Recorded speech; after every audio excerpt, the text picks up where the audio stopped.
To reset Snapchat My Eyes Only password without losing everything, reset My Eyes Only password.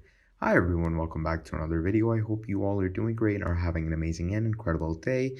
In this video, I'm going to be showing you how you can reset your My Eyes Only password on Snapchat. So it's going to be a very easy and small tutorial, so just keep on watching. All you're going to need to do is you're going to go on your Snapchat and you're going to go on your My Eyes. Now, once you're in your My Eyes Only, you're obviously not going to be able to open it. So what you're going to do is you're going to go on options and you're going to go on change passcode.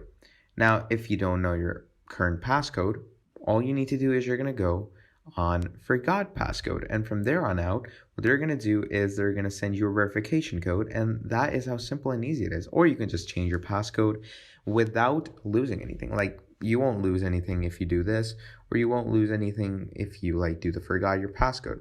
So yeah, that is basically how simple and easy it is to reset Snapchat My Eyes Only password without losing anything.